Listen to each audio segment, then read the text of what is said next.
This is a Sarreguemines cave story.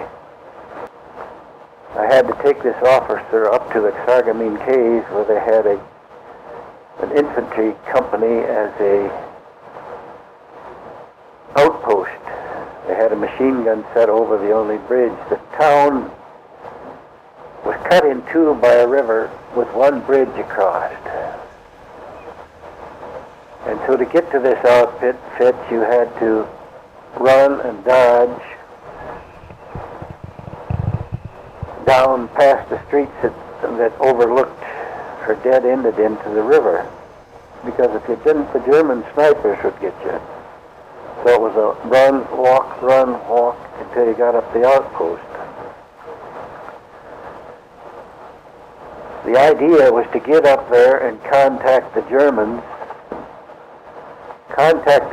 and allow the French people who were hiding in a coal mine to come out.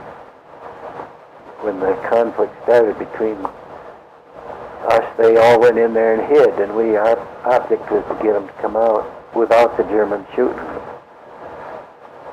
Never made contact. When we were there, they weren't. When they were there, we weren't. But the people flooded out anyway. One day, I went up there with the lieutenant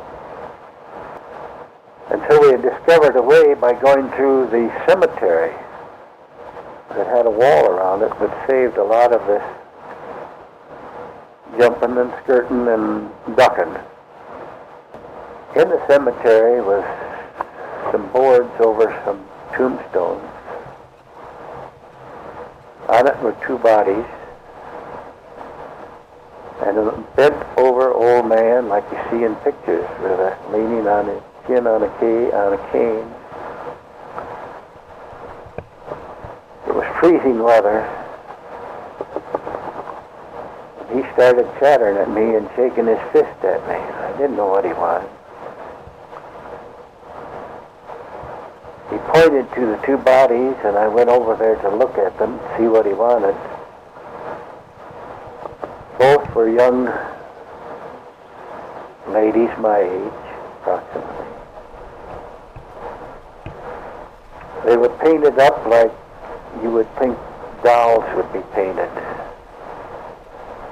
They had flimsy dresses on, looked like special dresses to make them look ethereal. And they were laid out on boards. The paint, their skin under their paint was gray, which made the paint look even more garish and outlandish. I discovered by sign language and so forth that he was blaming me for their death. Shook his fist at me constantly. He made motion like a shell coming over and hitting them. That came from us. It was all my fault. I guess he was out there sitting to guard the bodies against rodents and whatever could come by. But from that time on, I never went through the cemetery again. The next day, all hell broke loose. The Germans fired their 88s down every street that they could sight on. They tried to cross the bridge in formation. I can't ever understand that. They marched across it in formation. They should have known that company of infantry was there with a machine gun. And it was as if they marched right into the machine gun. They just heaped the Germans up on the bridge. And that was the last day I went up.